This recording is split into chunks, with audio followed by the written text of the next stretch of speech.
evening and welcome to the Laughing Monkey Music Show. Today I'm Vali from ROADWOLF. How are you? Hey, nice. Thanks for having us. I'm doing good. I'm having a beer to celebrate the hard work we did for Midnight Lightning. But what I want to say is your sound, and I hadn't read the write-up of it, but just listening to you and being at my age, it's very fresh sounding, but it also has the old metal sound to it. Like it's the perfect balance. And there's only a handful of bands that have done that lately. So bravo to you guys. To be original yet also hold your influences, you know. So I would say if you like Judas Priest, Maiden, yeah, Judas Priest, Wasp, Dio, it all is in that same family tree, but it's very, very fresh also. Like it feels like it should have been coming out along with those albums when those albums were first coming out. So that's clearly, I think those are your influences, right? Yeah, it's the bands you mentioned. These are one of our favorite acts, and it's one of our favorite music, and it's one of our favorite eras in music history.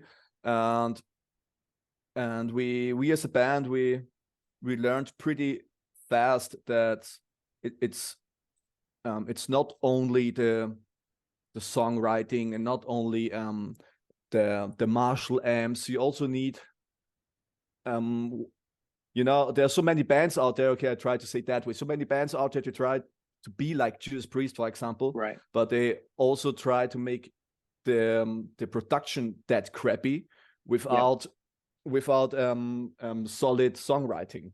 Mhm. Because Judas Priest sounded amazing because they had brilliant songs, but the sound they used back then was state of the art back then. It was the most modern sound, I would say. Yeah.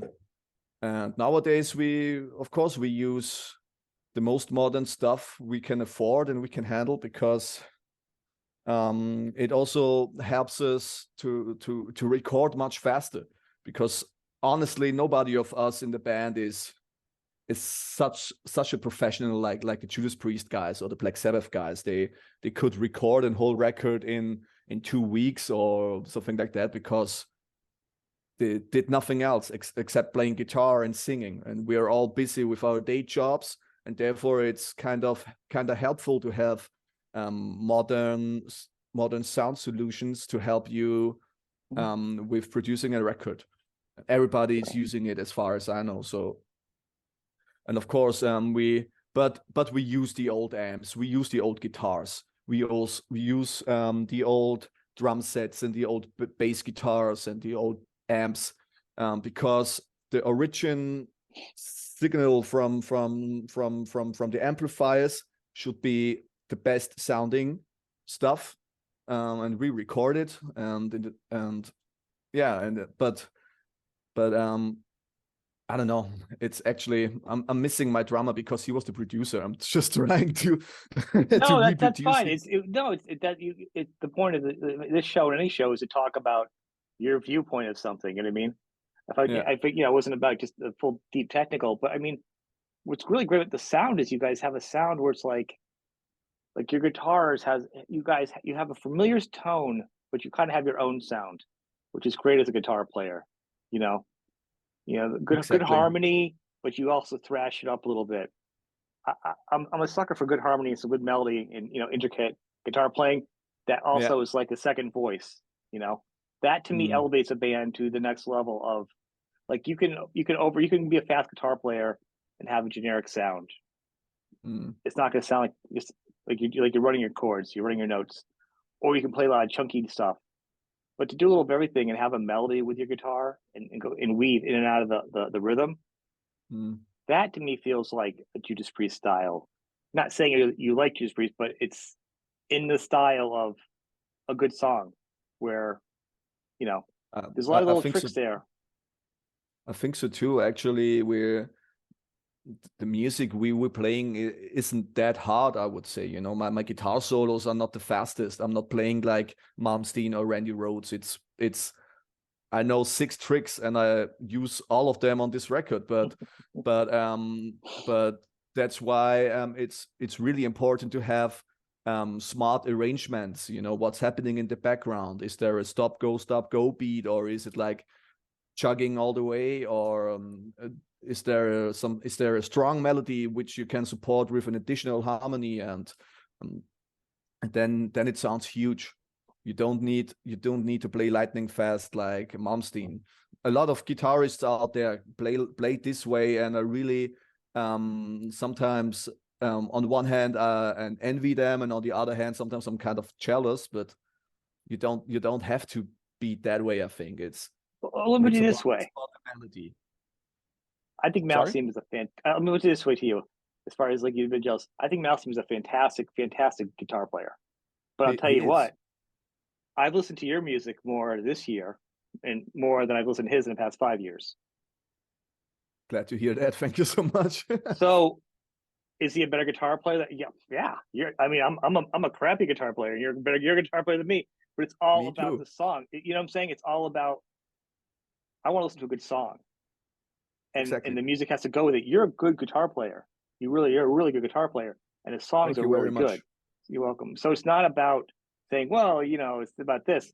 No, you're a really good guitar player. It's just I'm saying you don't need to always shred, because a lot of people like me like having a full song, and your guitar has to work with the song.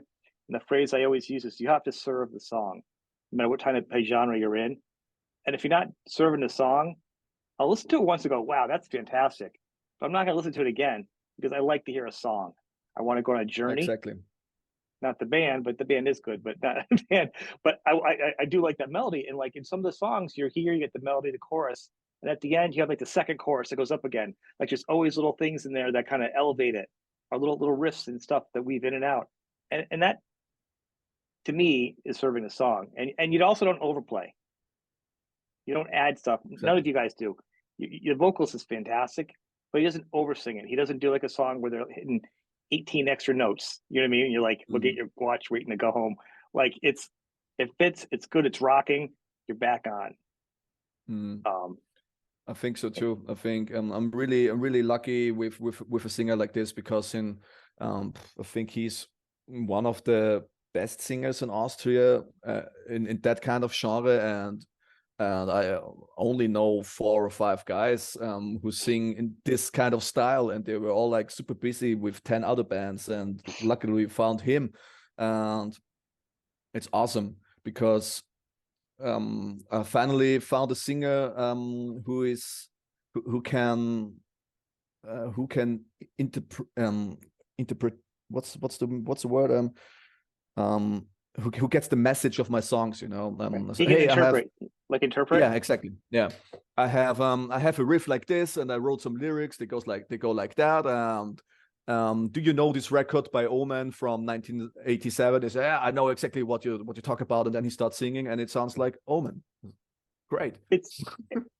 And once again, I think that's why I know.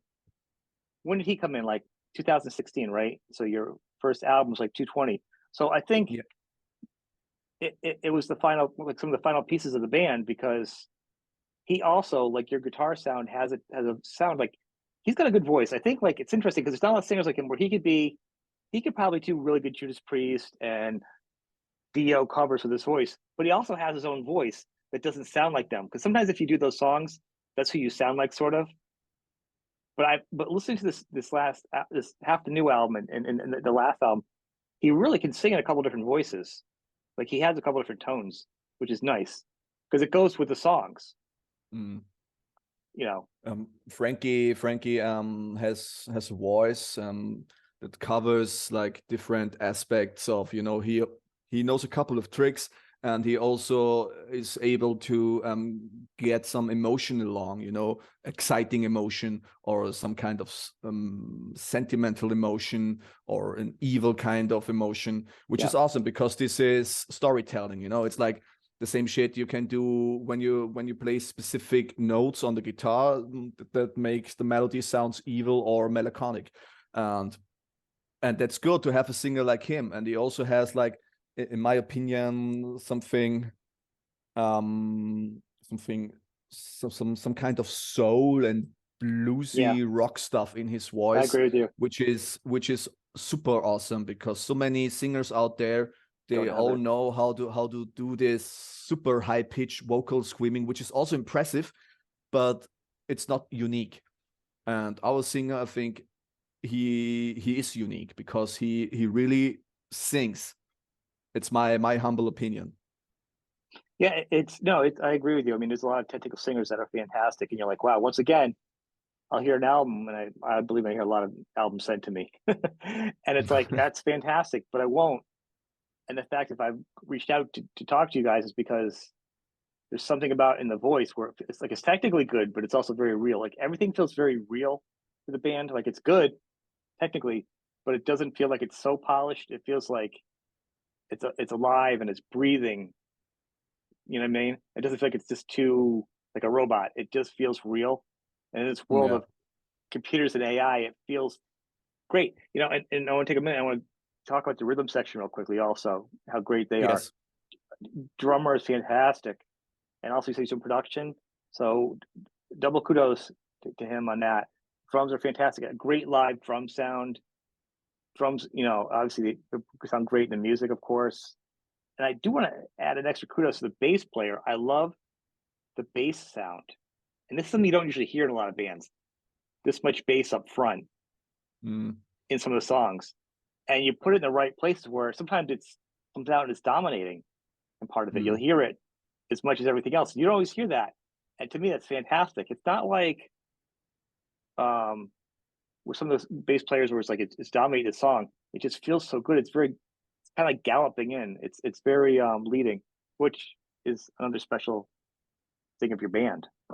I think so too. It's before we went in the studio to Unchain to record Unchain the Wolf, we ROADWOLF used to be a two guitar band.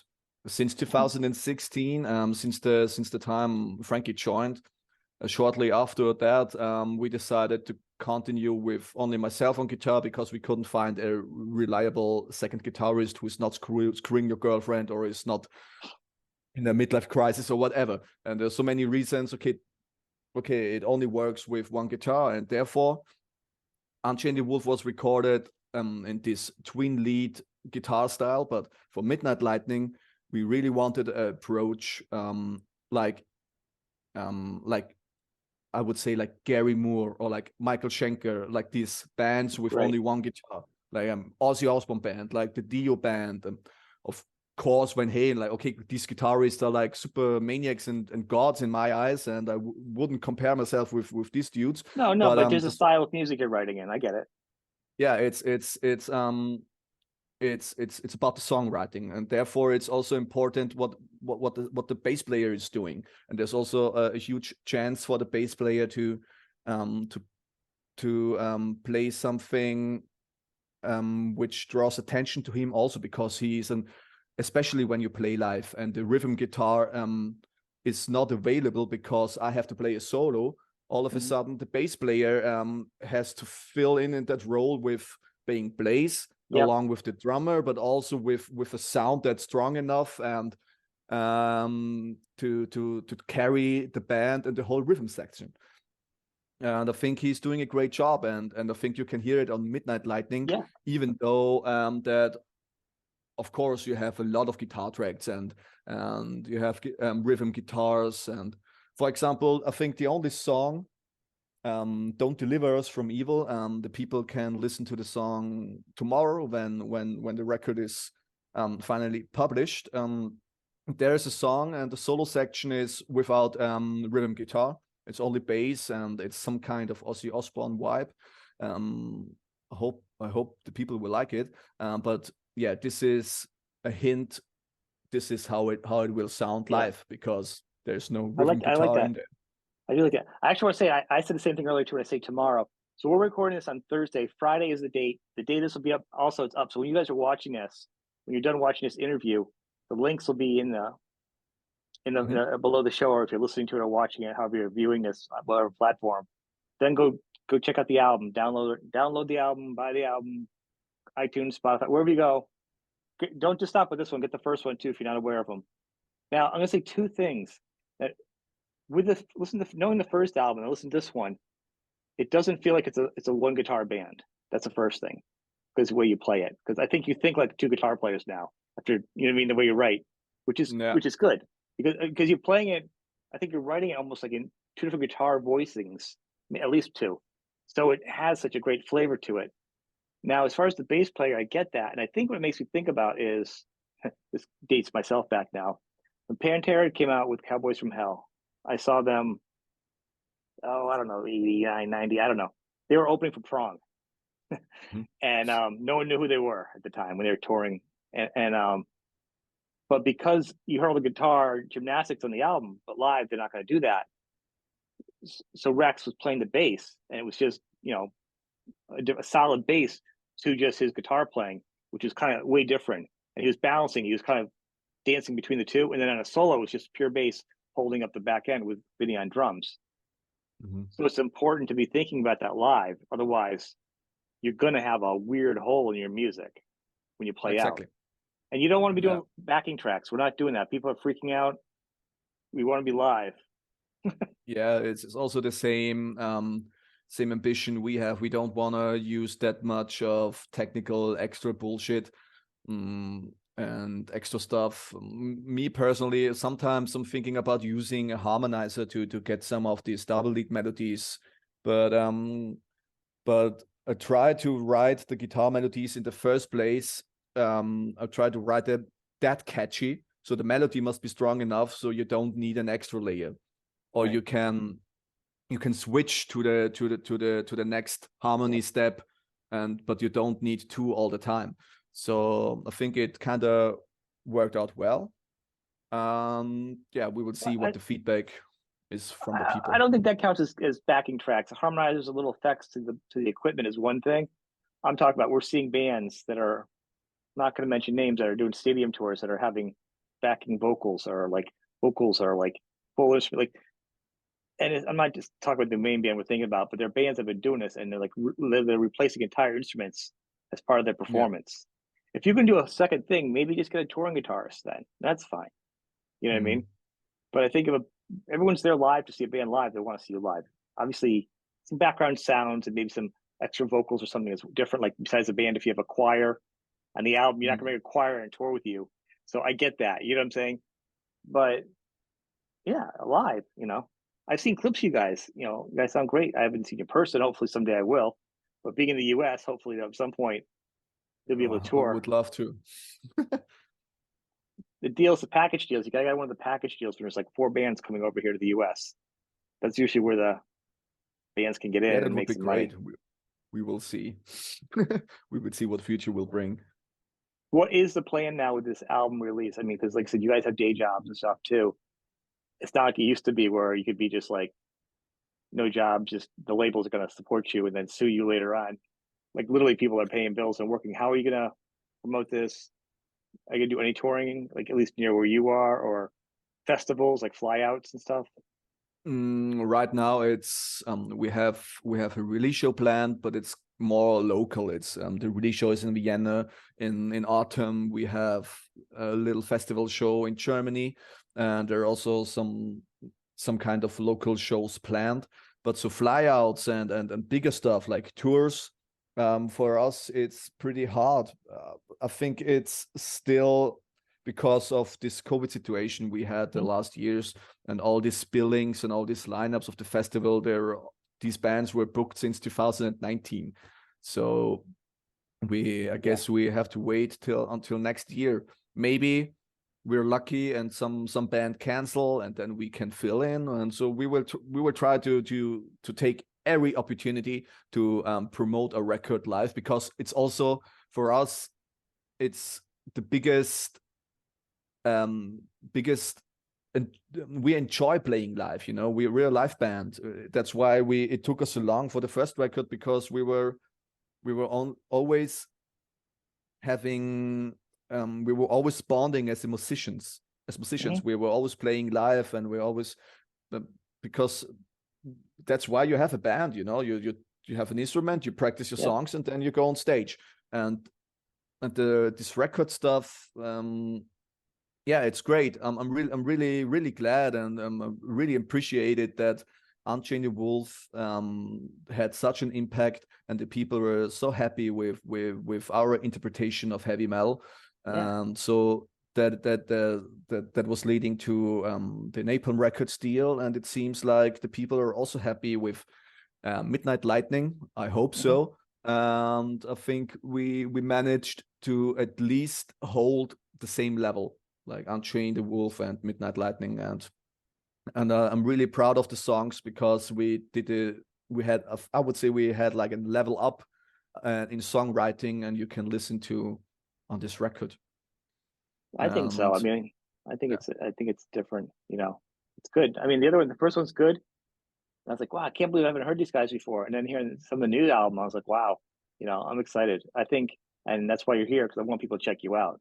You know, I want people to be more aware of who you guys are. And I definitely think you guys should play as much as you can because you only become a better band if you keep working, even if you're not playing big gigs. You know, in the meantime, while you're of waiting course, to keep knock the rust off because metal bands got to be good live. And if some of these bands have been exactly. playing 2 or 3 times a year and then rehearsing, it's like it's killing them because it feels like you're not in a band anymore. It kind of I think it kind of like breaks the souls of the musicians to only get together once in a while for a gig. You know, Exactly. It I is think that way. It's if you really do that, important to play. mhm. Yeah. So, sometimes I really miss it. Like, the last 3 years were pretty hard because we were used to have at least 1 or 2 shows per month, and then all of a sudden we had like 2 shows in 3 years, and sometimes sometimes you have the feeling like, wait a minute, I'm in a band. I can't recall playing live, but luckily we managed to use the time and write songs and make a new record, and maybe we'll see. Maybe the people want to see us uh, often now. You know what I mean? It's like, okay, Yeah, these guys made a great record. Let's book them because the songs are good, and I think the people, if they, I think there's so many live reviews of our live shows, and I think it should be kind of obvious that we're also have a good sound live. So we're well, I not. think it goes hand in hand. You want to have a good album, you want to be live, you want to be a good band live, and of course, business wise, you want to be reliable, deliver the goods, and make it less stress for everybody else. If they know they're going to get you in there, you're going to be professional, you're going to rock on stage and put on a good show, and people love Yeah. your albums, it's going to be easier for you to break through. And the challenge you've got is a lot of bands were off, obviously. And some of the bands that hadn't done a good album in a long time because they've been on the road and they get off for a short period tired and then they write a quick album. These guys had a break. They were home with their families so long that they just couldn't wait to get out of their house and go record an album. And they recorded the best albums, some of the best albums of their career, some of these bands that haven't done it for a long time. I don't know if you Yeah. noticed that. Some of these old other bands, metal bands, have recorded some fantastic albums, you Yeah. know, which is as When a you when fan, you it's when you exciting. when you can spend um all your creativity into Mm-hmm. writing songs and recording process because you're not busy with traveling and playing and stuff like that. Yeah, it makes sense. Of course, it makes sense that these bands write brilliant records. I I think think it helped us also. I totally think the time is good. I think it's weird now. Some bands didn't, some bands had to do stuff like for money, they had to do stuff like they streamed and stuff. But I think that's not a bad idea for a band like you who's still in a spot where you're not getting to play out a lot. Whether you use the internet or something to help you communicate, like do like a live streaming event or a special show if you're not playing out this summer, because you're gonna have fans around the world that you can't touch, but you've got Mm. the connection where like I'm in the US, you're not, you know what I'm saying? We're just talking now. So you've got this great technology. If you can get in a room with a camera, you know, with the band, you can share your music and start building your fan base, even if you're not touring, you can still Mm. build your fan base, you know, while you're still at your hometown, you know. Exactly. There are so many modern technologies that you can use as a resource, and yeah, you have to be creative in such times like the last 3 years. I think a band like Maybe yours especially could really could be helpful right now because That makes sense. I imagine a lot I'll of people think would want to about listen it. to you. Well, I say everything not as a business person, but I say it as a fan of music that, Yeah. I'm not going to get to see you, you know, a couple years until you're Yeah, probably that's over in the US. So, I mean, for me, if you did a streaming event or you did some other kind of event, some other internet event or whatever, mhm. where you, yeah, like you pre-recorded it and then you put it up as an event, that way you can record it in a studio. I know bands that like record it, so they're happy with the sound. It's live, but they make sure it's in tune and stuff, whatever. And then you can put up like a live couple songs from the new album or something special. You know what I mean? Mm.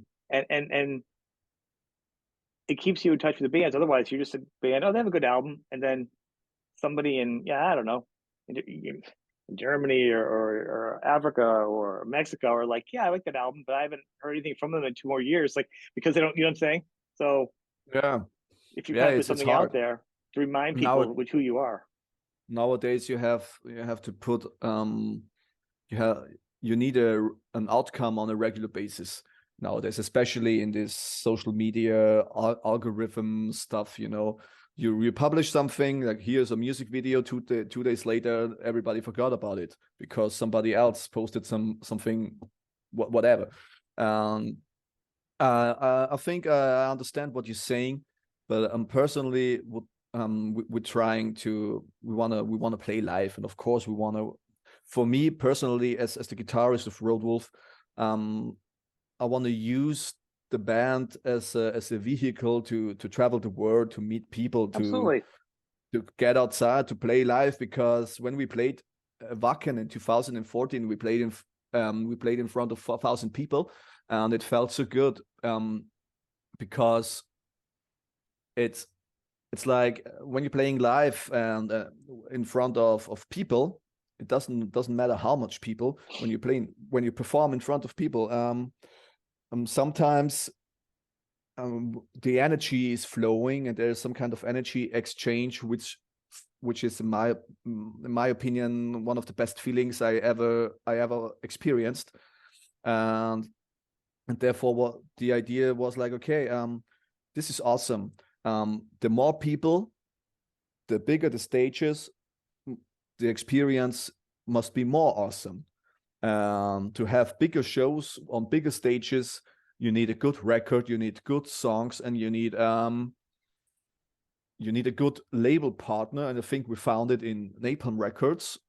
Mm-hmm. And maybe this dream will come true, like traveling the world, meeting with metalheads with the same passion, and experience this exchange of energy, because everybody loves this kind of music. This is I really hope that I will experience Oh, it I one day. agree.